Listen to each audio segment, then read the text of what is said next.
Welcome back to the Chatting Average, rated number 24 on the top MLB podcast on Feedspot.com. I'm John, that's John, and over there is Adam. He's eating something. Would you like to indulge us? Parfait, dude. A parfait? It's a yogurt, a dairy yogurt, and it has, let's see, Nature Valley granola with protein. You're so cosmopolitan. You are so Coloradan. Like, he got more and more Grand Junction every time. Listen, dude, don't hate on a parfait, okay? A parfait is an elite breakfast food. Spring training has began, which is fun. We're closer to spring training. I mean, it's already happening. We're closer to the WBC, which is cool. There's only one team of the three teams that we support that has done well in spring training so far. That is the 3-0 Chicago White Sox. Being led hang by the banner, man. 9 guys from literally Italy. Not even Little Italy. They're literally Italy. Half their names end with CCI. So remember when the Cleveland Browns went 4-0 in the NFL preseason? All I'm saying is it doesn't necessarily matter. Hey man, I'm just happy to not be the fan of the worst team in the league anymore. Thank you, Adam. No comment. Yes, comment. We're doing some interesting things. I'm really excited about the direction this front office is going. We're doing some interesting things. Not a single soul ever. This week we're doing the American League West for divisional previews.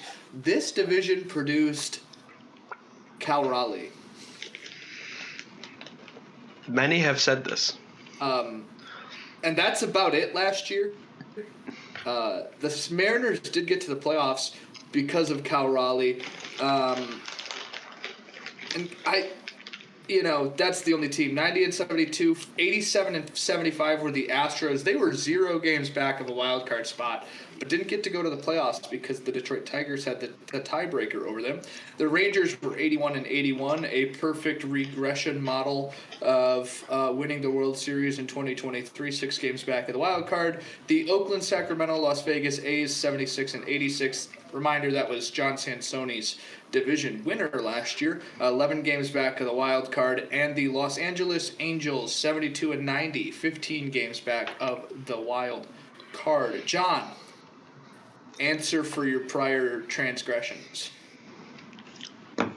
I'm really sorry, but I will not apologize for the passions of the heart. I will apologize, however, that we have revealed this after getting ranked 24th on a top 50 list, because I feel like that does significantly ding our credibility. I will not. We all make mistakes. Right. Well, look, I'm not. All I'm going to say is that the 24th best baseball podcast in America, or whatever it was. Yeah, it should have been 23rd. But I don't know. I don't know how. By the way, guys, Buster Olney in front of us. Get out of the way, man. I'm getting in the podcast gym every morning with Buster Olney's face on my mind, dude. I'm getting the reps and I'm getting better because I'm coming for that top spot. I'm doing curls in front of a big microphone arm in front of me.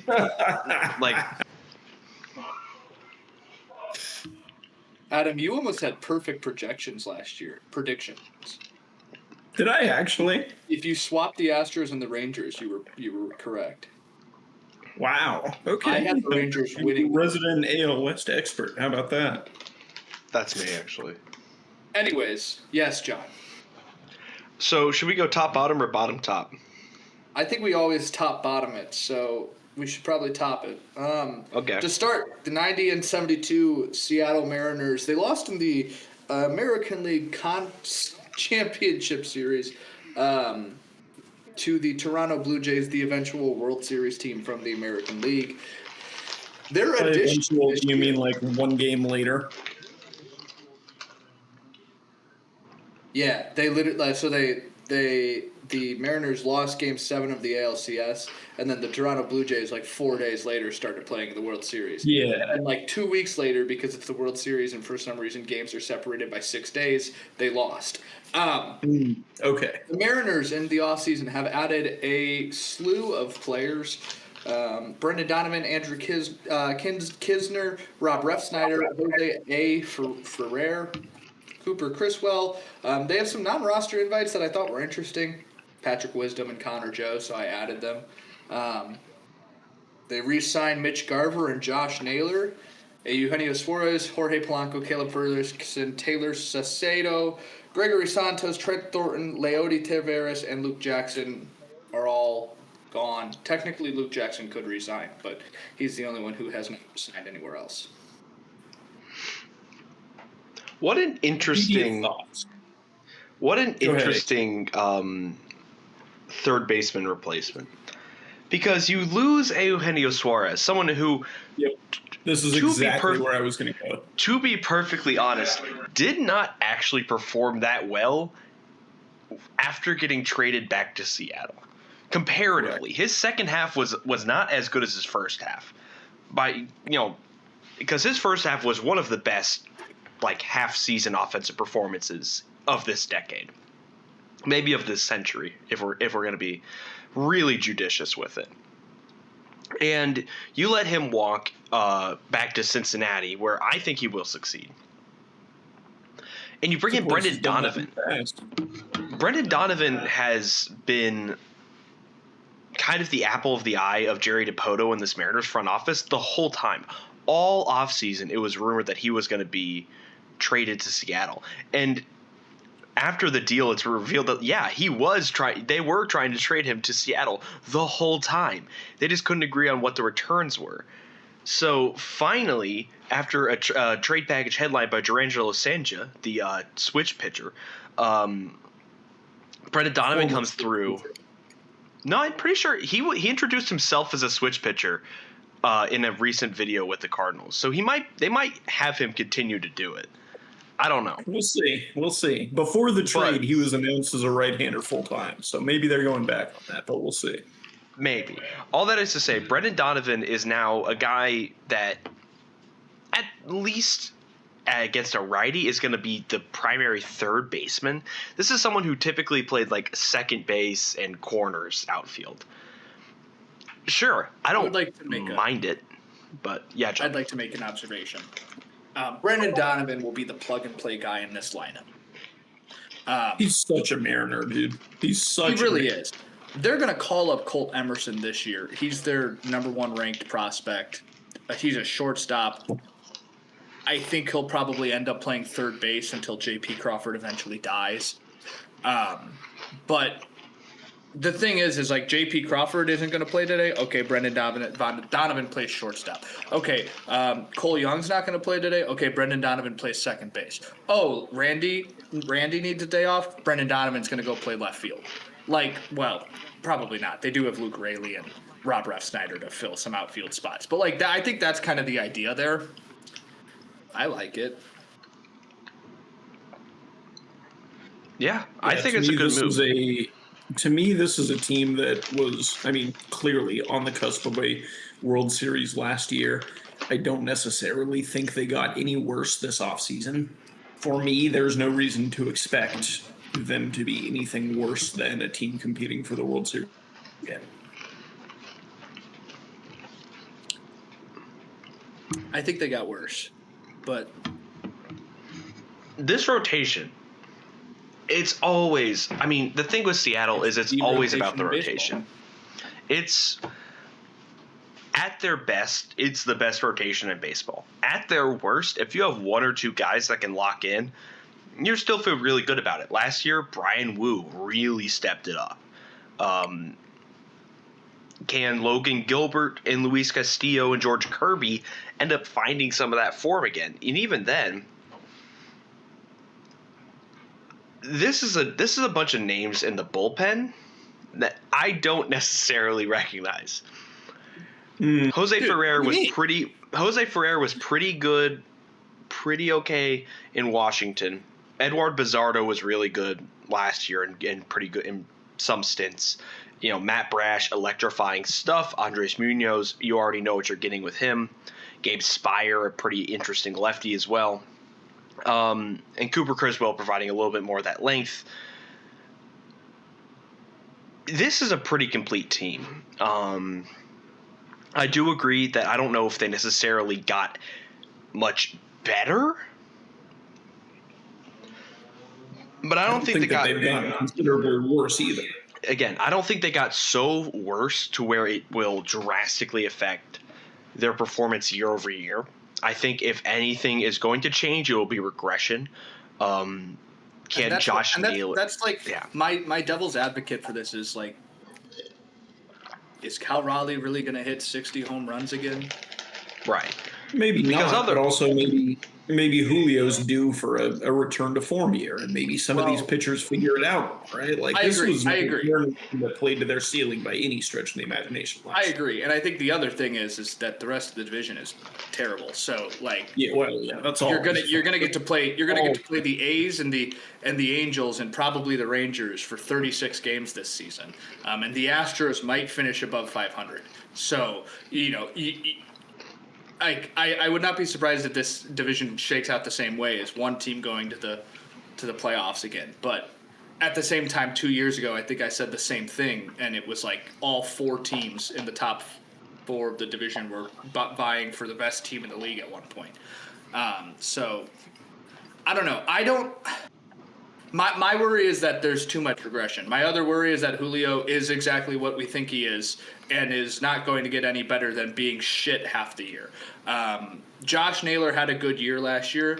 I'd like to see him, although I don't like him as like a human being, I'd like to see him continue to be good. But my worry is that once you get through 4 or 5 guys in this lineup, 4 guys in this lineup, if the rest of them can't hit 200, 225, you're not going to have a very good year. Mm-hmm. I do think you get the boost of hitting in the worst ballpark to be a hitter in the league. Seattle is terrible for hitters, which maybe we need to look at the fact that that's why this is the best rotation in baseball, because they get to pitch their 81 games out of the year. But I think they win the division again. Like, I'm going to come back at the end of this and say they're going to win the division. Just I don't know if they're as good as last year. And I think the thing is like, Adam, you said it, like this team should be vying for the World Series again. That's great. I think there's a lot of teams that got better. Yeah, and they did not get better. That's fair. That's my worry, because I like them. Like, I think we all like the Mariners. I think it helps that they're in the division with the Astros, and we hate the Astros. But like, I don't know. This is not an off season that if I'm an actual Seattle Mariners fan, I'm excited about. Anyways, 89.5 wins, unless anybody has anything else. Oh, yeah, Logan Evans, starting pitcher for them. Tommy John, like, last month. He's dead. That's the only guy who's currently injured.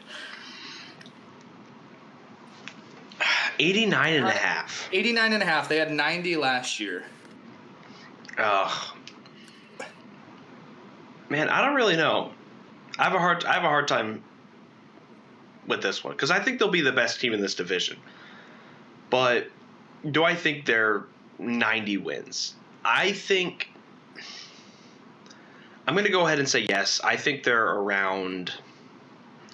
I think I'll call them exactly 90 again. I think, if I end up being wrong, I think you're going to be wrong by shooting too low, honestly. But I'm going to go ahead and say 90 wins here. So I'll take the over, but like it's a good line. Yeah, I'll take the over as well. I also see them right at that 90 win threshold. Even if they didn't necessarily get markedly better from last season, I think other teams that they're going to be playing in this division got markedly worse. I have them under at literally 89 wins. I have another prediction for this team. They lead the division from day one and never give it up. Ooh, wire to wire. That's interesting, because AL West normally is I'm gonna say, yeah. Can I say the first week? From the first week forward? It's your prediction. Sure. You can, yeah. Because, like, The Angels might go 3-0 in their first series, and I'm like, okay, technically they like.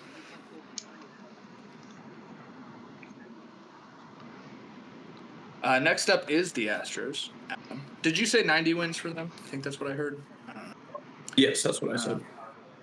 The Houston Astros last year's 87-75 AL West runner-up this offseason.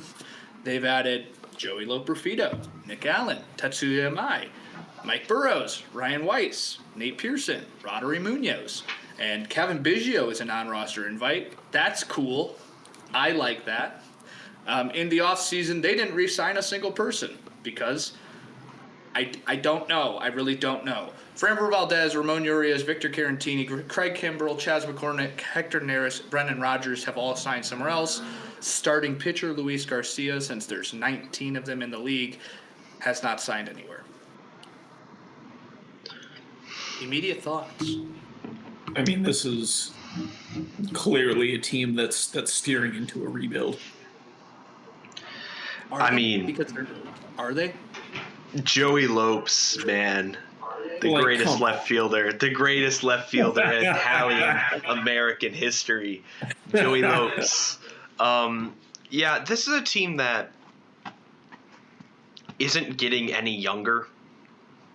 I immediately look at Christian Walker and Carlos Correa, and even obviously Jose Altuve, even Yordan Alvarez a little bit. I would say I looked 2 through 5 here. 2 through 5 on this lineup is on the wrong side of the hill. Not to mention, you look at this starting rotation: Lance McCullers, Christian Javier, this bullpen with Josh Hader, Brian Abreu. I mean, I don't know. Because there are some really bright spots here. Jeremy Pena is a great defender that I think could take a step up with the bat. Does Yainer Diaz really establish himself behind the plate as that premier, heir to Martin Maldonado, which I cannot say without laughing. Does Cam Smith take a step forward in right field? Does Zach Cole finally, become one of these like Prince that was promised in the outfield for them? What does Tatsuya Imai do in this rotation? Can he Isaac Paredes in the dog days of summer when this team is 20 games under 500? This is the team of this is the if men.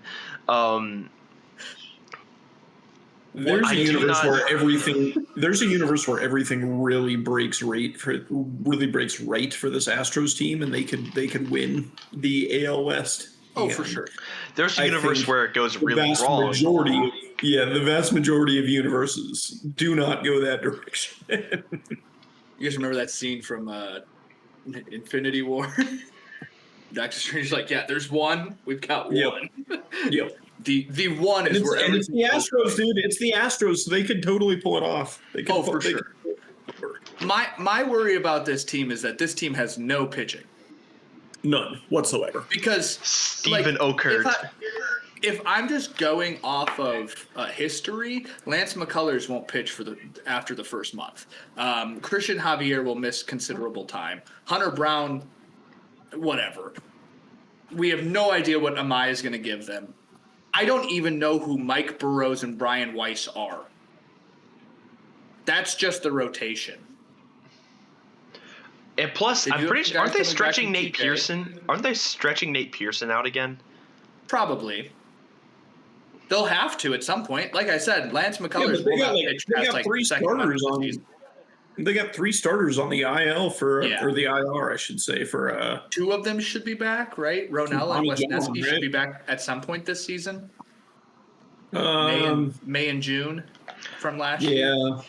In Mike Burrows midway through the year, but even then, are we really sure that Ronel Blanco is the dude that you need to kickstart your rotation? His priority pitch is a circle changeup. Mike Burrows. My priority pitch was a circle changeup. Mike Burrows has a 109 ERA plus last season with 9.1 K per 9 over 96 innings pitched for the Pirates. Oh, right. Okay. I think Mike In Burrows Double A, will be or- majors.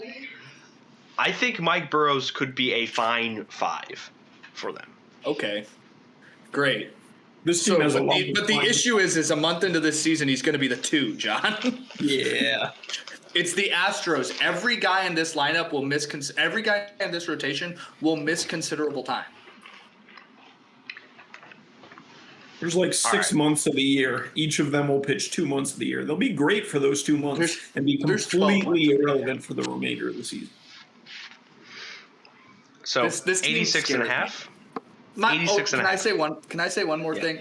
Like their whole season to me hinges on 2 things. Can 3 of those starting pitchers do anything for the whole season? And does Yordan Alvarez have a good year? Again, that kind of rolls down to like injuries, but I don't know. He was injured for most of last year, right? I mean, he's injured for most of Yeah. every year, dude. Like, I know, and that's my issue. Is like this lineup is bad unless Yordan Alvarez is just the guy in the middle that's going. If you throw me the ball near the zone, it's going somewhere, and you're not going to like it. yeah. And we've seen how much one bat can really lift the entirety of the remainder of the lineup, right? What Aaron Judge did last year with the Yankees was very close to that ceiling. Respectfully, Yordan Alvarez is not Aaron Judge. I disagree. I'm not sure that he's going to be able to carry a team quite that same way. That's true. Like in 24, he played 140. The thing about Judge, right? The thing that's so great about Judge is he doesn't need lineup protection, right? He provides his own lineup protection. You can't pitch to him in any sense. Yordan is I don't not. think Yordan Alvarez needs needs lineup protection. I don't think he does. Not in the same way that Aaron Judge doesn't need lineup protection. Disagree. In 186 and a games half. in 2024, he hit 308. In 2024, that's 2 years ago, and he played 48 games last year. I'm just saying, his last close to full season, he hit above 300 as a freaking power hitter. Crawford box merchant. He's a lefty. He doesn't hit correctly. Yes, He's not That's Yohan true. Moncada. Calm down. the rage bait worked. I love it. No, I Crawford think box defense merchant because they're going to force him to play left field again. Correct. No, they have too many outfielders. No, I don't think. I think he plays less than 20 games in the field this year. Is that your prediction? I will take Is that the your over prediction? on that. Less than 20. Yes. Yeah. I'll mark that down as a prediction. Yeah. Well, let's get to the predictions then. And when he gets injured in that first month and sits out the rest of the year, you guys are gonna be really mad. After playing 20 consecutive games of left field. He gets injured playing left field, not doing anything else. Yes. John, 86 and a Left half. field after they try the Jose Altuve experiment again, and it doesn't work again. John, 86 and a half. I'm going to go under here. I'm going to go 82. I'm going to also go under. I'm going to go 80. And Yordan plays less than 20 in the field. I think this team goes 81 and 81. I love how we're all at the happens same spot. We're just, standard deviation of 1. Next team up, the 81 and 81 2025 Texas Rangers. Can the Bushes rebuy this team? No. They weren't any better when the Bushes owned them, but They were owned by the Bushes. here we go. I'd like to do the whole my team does nothing in the offseason thing again. Brandon Nimmo, Danny Jansen, Mackenzie Gore, Jacob Junis, Alexis Diaz, Tyler Alexander, Carter Barmier, I don't know, Jordan Montgomery. So that's 8 guys that are added that are already on the roster. Jonah Bride and Austin Gomber each have NRIs. Now, they re-signed Chris Martin and Josh Spores. Josh Spores technically is a non-roster invite for the season, though. And then they've lost almost enough people to field a team. Merrill Kelly, Tyler Maley, Phil Mayton, Sean Armstrong, Hobie Milner, Adelise Garcia, Jacob Webb, Dylan Moore, Jonah Heim, Patrick Corbin, Danny Colombe, Donovan Solano, Rowdy Tellez, and John Gray. And what really makes me mad about their offseason, if I was a fan, is some of those free agency guys that are gone were fixable. This feels You like actually just could have kept Adelise Garcia instead of getting rid of him. You could have done the same with Jonah Heim. I think that they'll probably re-sign Rowdy Tellez, but I think that they'll probably, I don't know. It's just like your replacement right now for Adelise Garcia is Brandon Nimmo, which is just funny in a lot of different directions.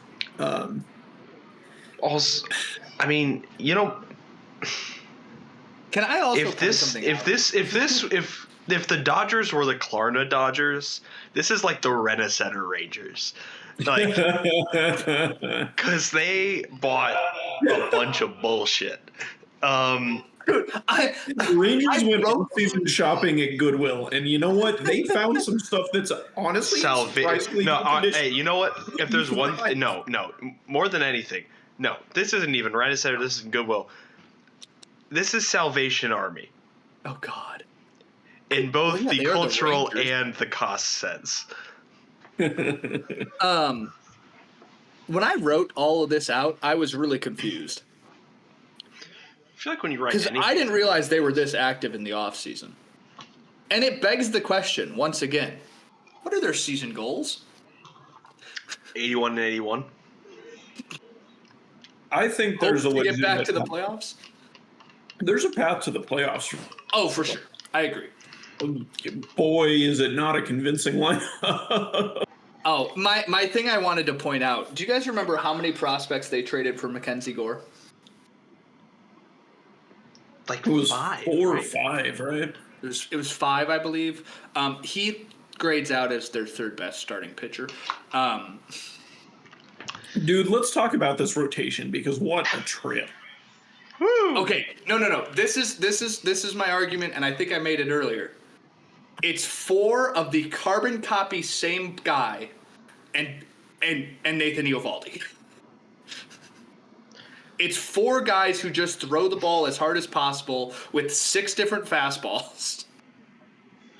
And then Nathan Eovaldi, who tops out at 93. Yeah, what's Unk doing here? I mean, dude, he's going to be their best pitcher. I don't know. Jack Leiter might have it. Jack Leiter might have it this year. I think Kumar Rocker. Somebody has said that before, and I could almost argue. I agree. Yeah, where's Kumar? Where's Kumar Rocker? I don't know. You put the lineup in here. Well, yeah, I think he might be starting the year in AAA. I don't know. I think those two the Vandy boys could really stabilize this rotation because there's a chance that DeGrom regresses because he's old or gets hurt because he's old. Jordan Montgomery might not pan out after he'll come back probably midway through the season from Tommy John because he's old. But that's if I'm not mistaken, that's Tommy John 2 for him, right? Who? Montgomery. For Jordan Montgomery. Yes. Yikes. Yeah. The success rate on Tommy John 2 considerably worse than the success rate on Tommy John 1. But hey, I mean, this bullpen, Robert Garcia, Jacob Junis, Alexis Diaz, Tyler Alexander, Chris Martin, noted Coldplay frontman Chris Martin, Josh Spores as an NRI. I really like Josh Spores as an NRI. I think I might have had him. I don't know. I don't understand his NRI because he was on the team last year, was he not? Yeah, so they signed him back and were like, "You're not on the 40-man." Yes, they might have just given him a minor league deal. He'll be on the roster, I'd assume. By certainly the first month at some point. Yeah. I I don't want to be high on the Rangers, but I can't help but not feel like the Rangers might have a better path than the Astros do. I agree. See, that's kind of where I'm at mentally as well. Like, both of these teams, in a lot of ways, are unknown commodities, but I feel like the Rangers feel like a much safer bet than the Astros do for the first time in over a decade, really. Kyle Higashioka, the home run stroker, maybe he's got something. Ezekiel Duran. I don't know. Josh H. Smith. The H stands for home run hitter. All one word. No, what really makes me mad about this team and like what happened this offseason was like like John, when we talk about the Braves, I'm gonna like predict Jonah Heim has a fantastic year. Like, I like this team so much. I love all of their young guys. Wyatt Langford, Evan Carter. I love Josh Young. I love Josh H. Smith. I love Ezekiel Duran. Like, Jake Berger's he's eating burgers, but he's hitting home runs and has a faster foot speed than anybody else on the team. That's not true. Wyatt Langford and Evan Carter are quite fast. But I'd almost argue he's probably top 5 on the team. Like, this team should not be bad if they could all just play baseball. And their issue hasn't been injuries. That's what really annoys me. It's not their like issue has injured every year. Them playing bad. Yes, their issue is they haven't figured out how to play baseball since 2023. The over-under is 83.5. John. I'm going to take the over. I think it's a good line again. I think 84 is pretty appropriate for where I think they'll land.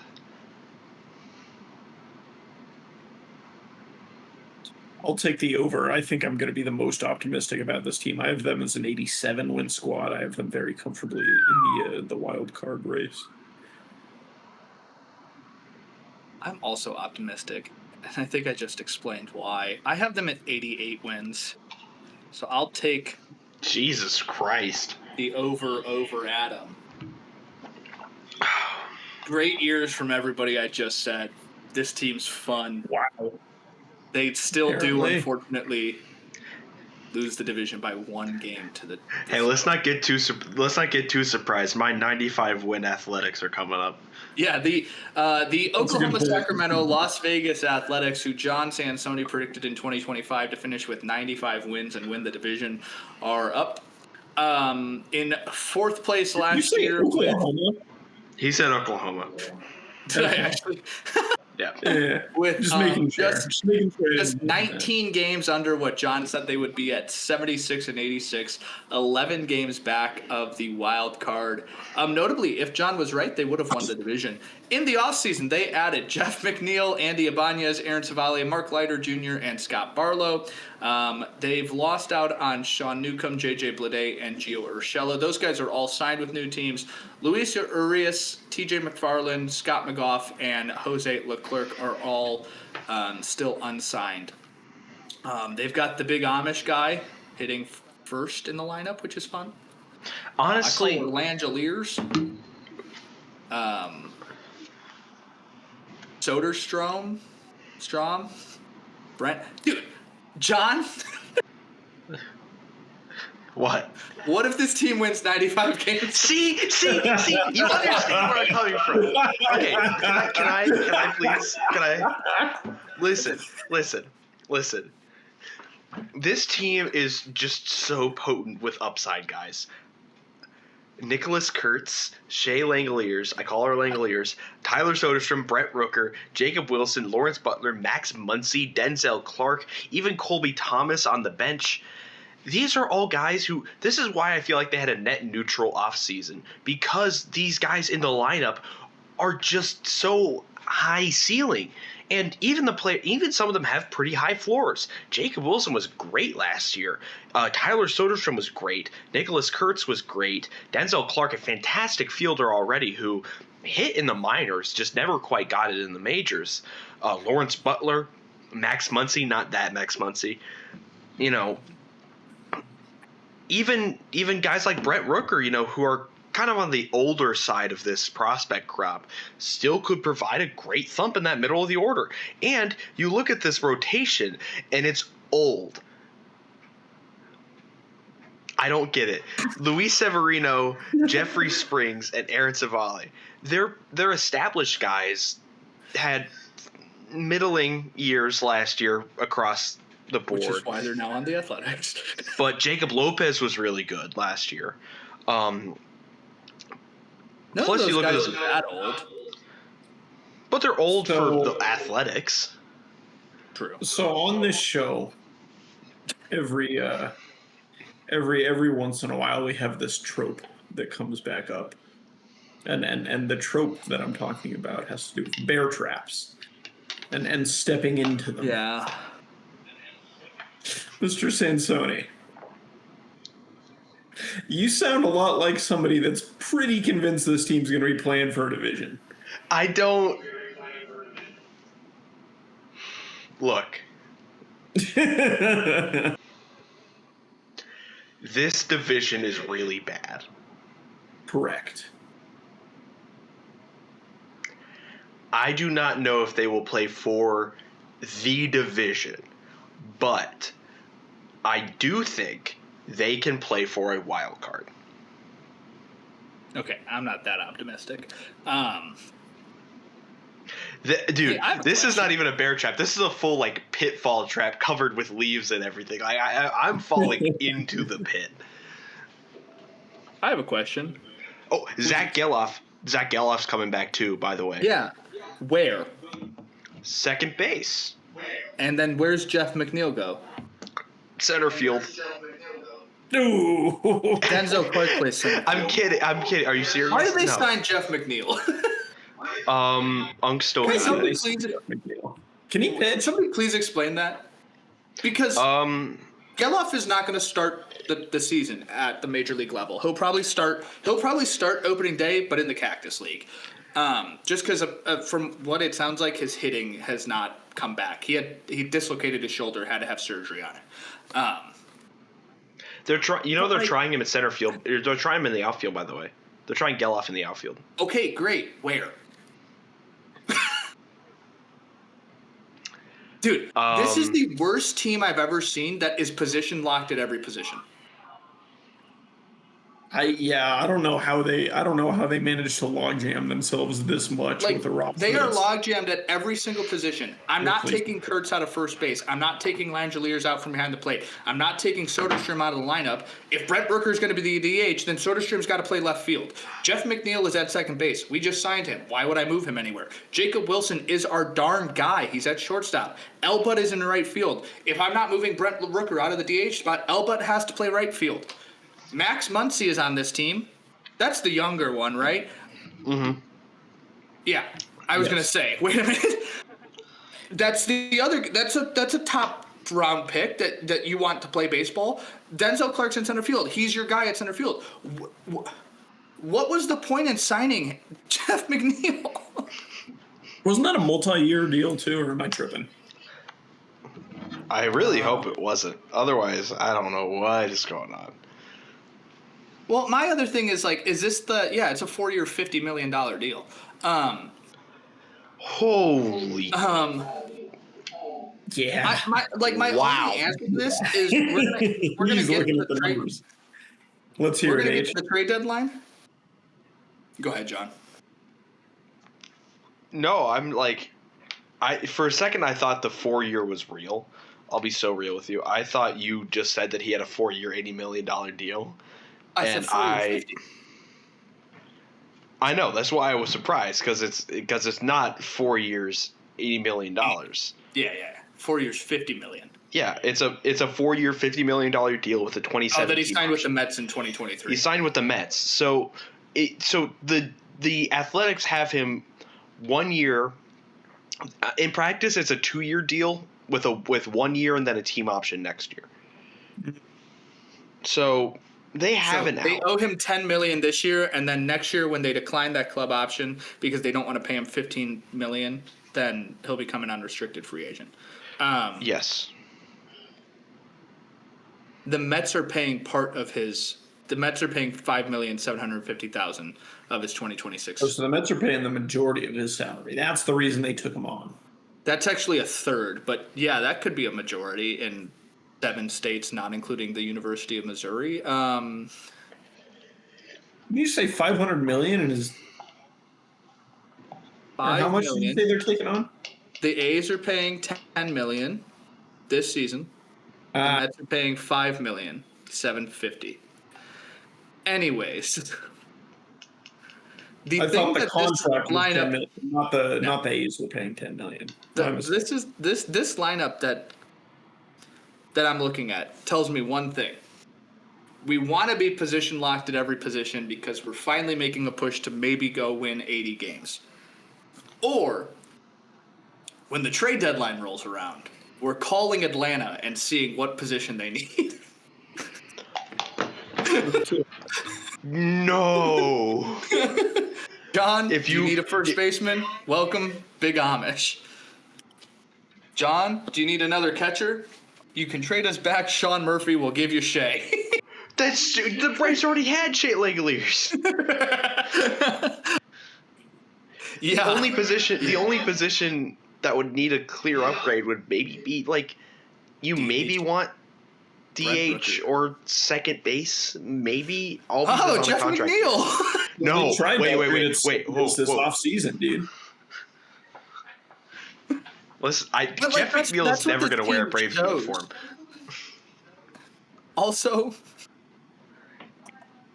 I know 3 names in this bullpen, but that also feels very athletics. So yeah, I'm sure their bullpen's going to be above replacement level, dude. They're fine. Yes. Yeah. Okay. 75 and a half wins is the over under. John, should I just mark you in as the over with 95? You can mark me in as the over. Yes. Right, with 95 wins, got it. I think. Do you?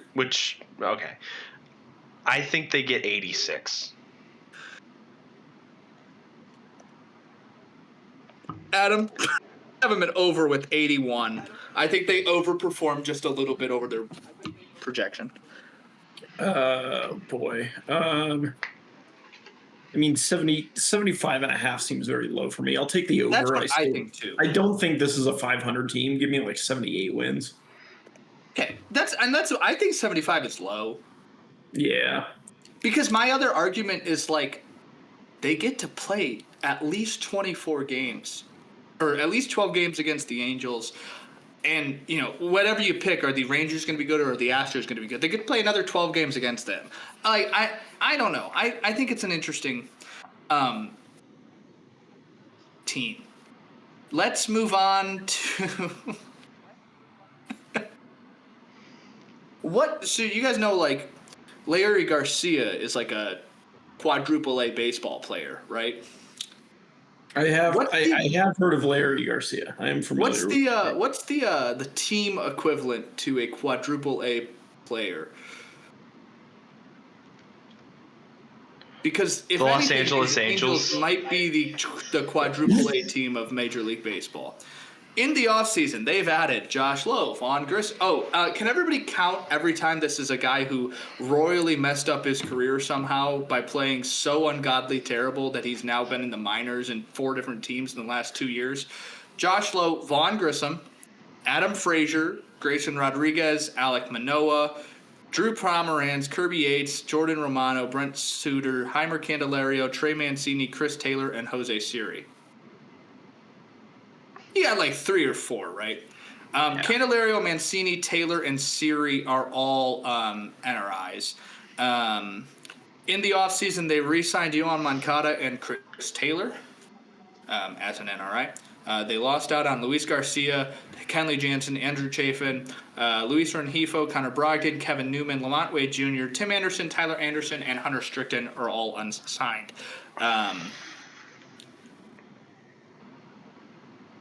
This team sucks.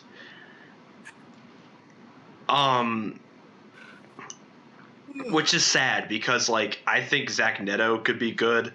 I think the top 3 in this lineup are far and away the most talented players on this team, and could end up being better than their expected stats. Mike Trout, maybe.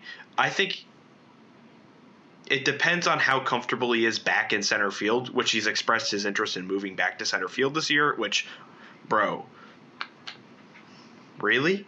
I don't know. So there's a chance that this outfield alignment goes like Adele, Trout, Lowe, and Soler DHs instead. Yeah. Joe Adele, for what it's worth, had a sneaky good year last season. I don't think a lot of people noticed it, but he was like a solid above replacement level baseball player last year. Live updates here. The Rockies now lead the White Sox 1-0. I mean, look, this team is bad, and there's. I think if there's like you look at this rotation, and maybe Jose Soriano, he was pretty good last year. He was pretty good. Reed Detmers is getting back into the rotation and could end up reclaiming some of that top prospect status, or he's back in Salt Lake. Who really knows? Grayson Rodriguez. And this bullpen looks bad without Ben Joyce in it. And he will not be back. Not soon. Torn labrum in May. Of last year, yeah. So hey man, there's only one guy in this entire lineup that's thrown a no-hitter. That's all I'm saying. In this entire rotation, my apologies. The lineup? That's right. Vaughn Grissom, known. He's not in the lineup, buddy. Just wait until June, man.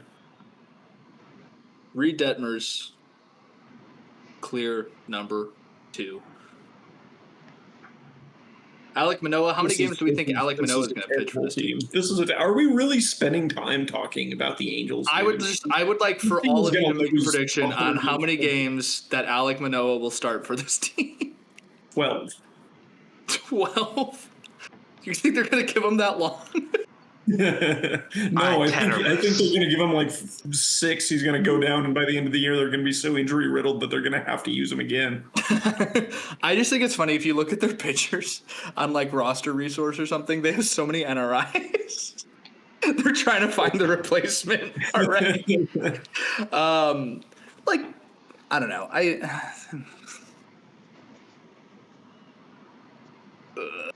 George Klassen. That's their big guy. That's right. Yeah. All right, anyways, over under of 70.5 wins, ladies and gentlemen. Your attention, please. The Los Angeles Angels. Adam says under. Yeah, this is a 62 and 100 win, a 62 and 100 baseball team. I'm gonna say the under at 64.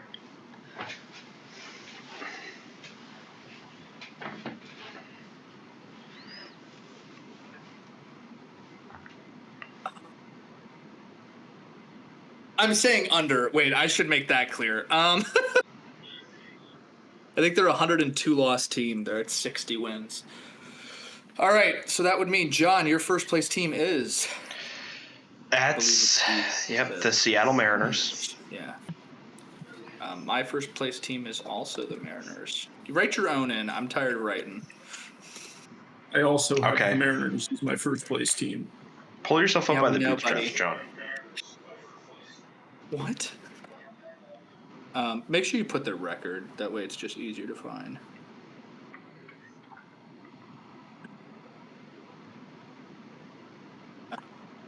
John has the Athletics in second place, which is quite interesting.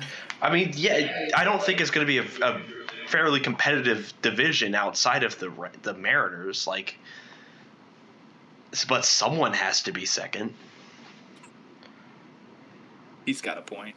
That does make sense. Yeah. I think I have the Athletics in second. Yeah, I do.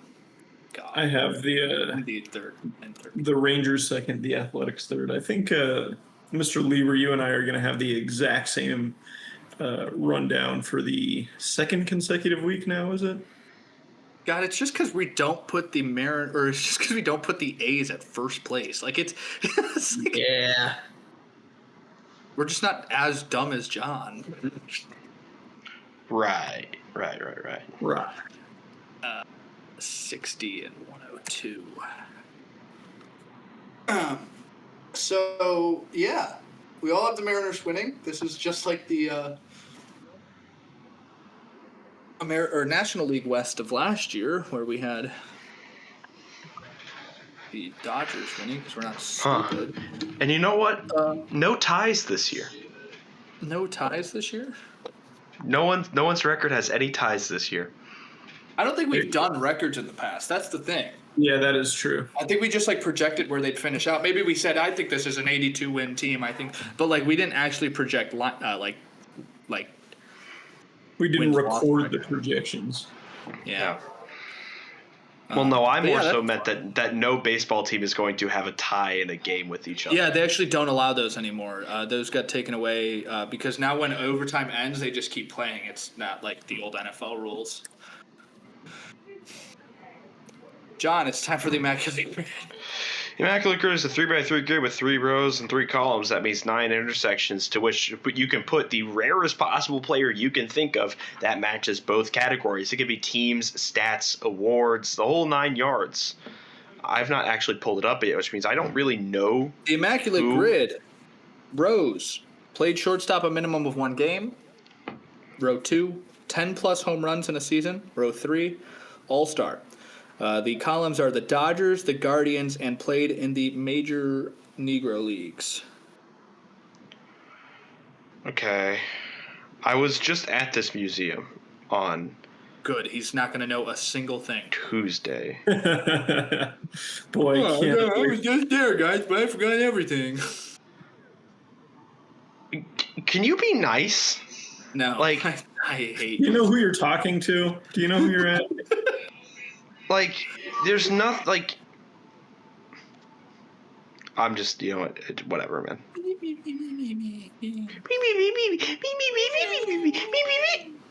I hate you.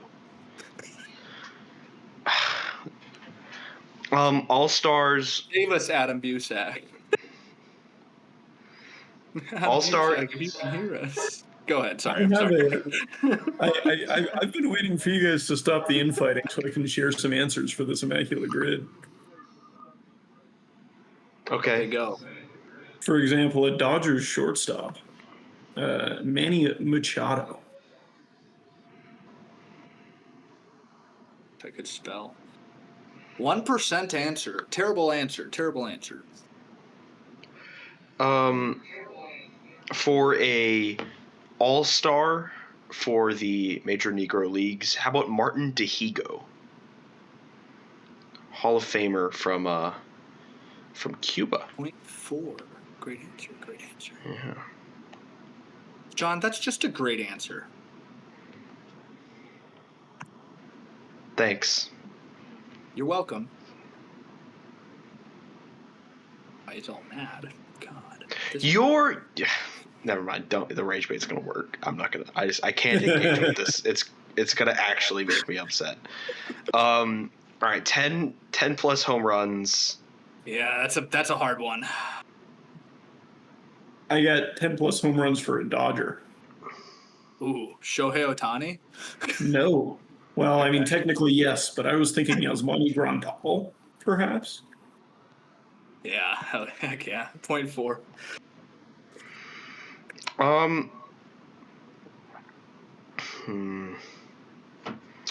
Played shortstop, minimum of 1 game. For I have a Guardian All-Star. I'm going with Brad Hand. Thoughts? Sure. There's been many All-Star, so as long as it's not Francisco Lindor or Jose Ramirez, I think we're fine. 0.4. Bang. Shortstop for the Major Negro Leagues. How about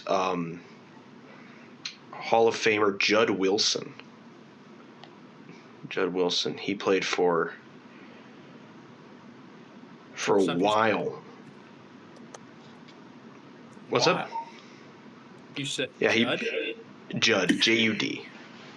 See, I put 2 Ds. Playing for the Homestead Grays.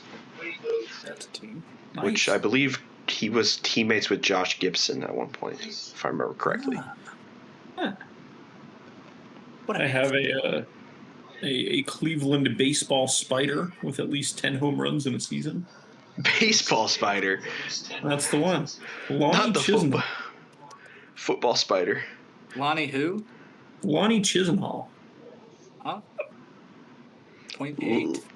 Lonnie? Oh, yeah. Huh. Oh, yeah. Oh, yeah.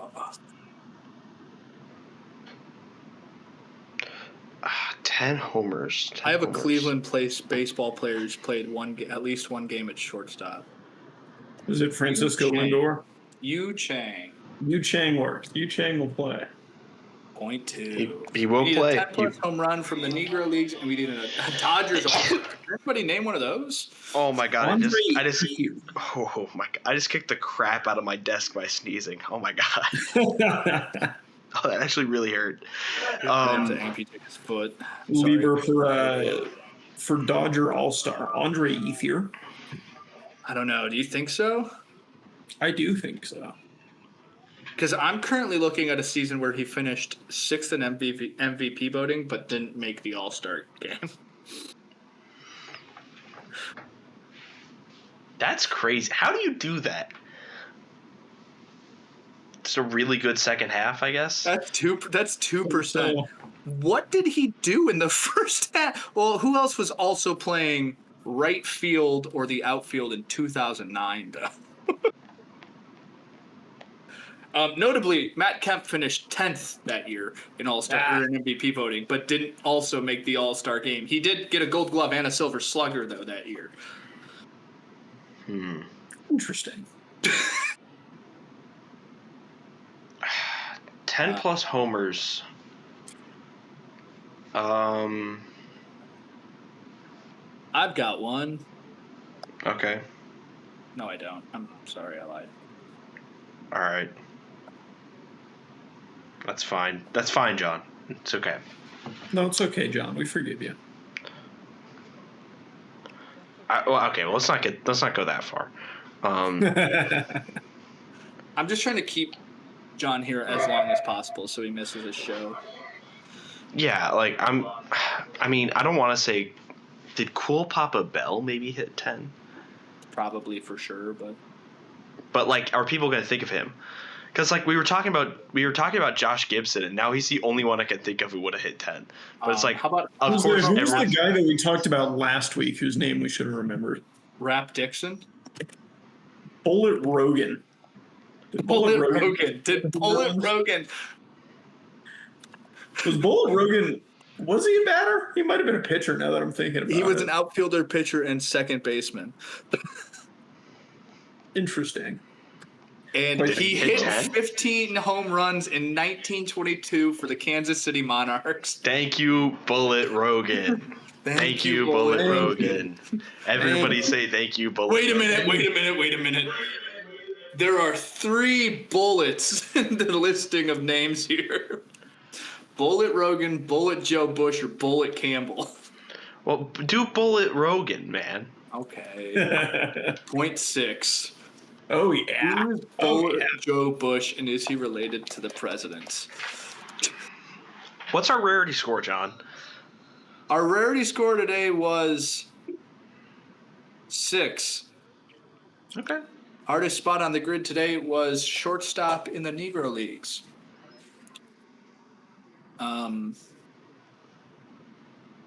Yeah.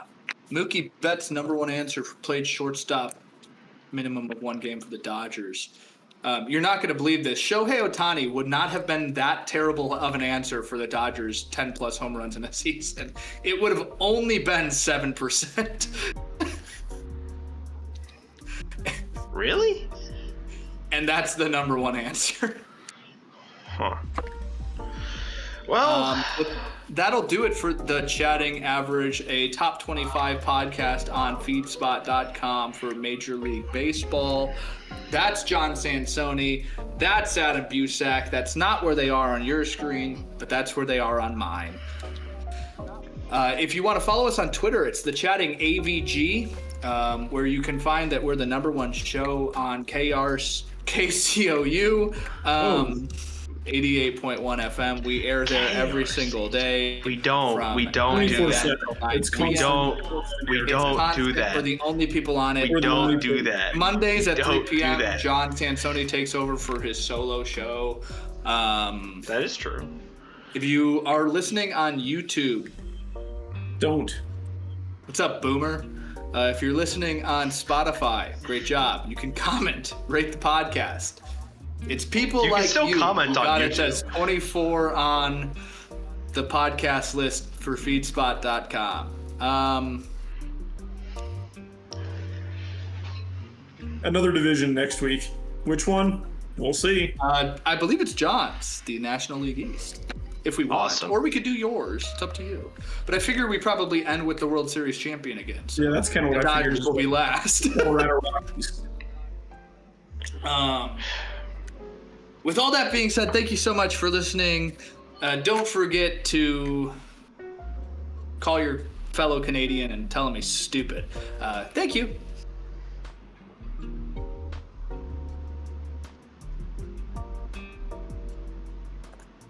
Bullet Joe Bush when regular Joe Bush walks in.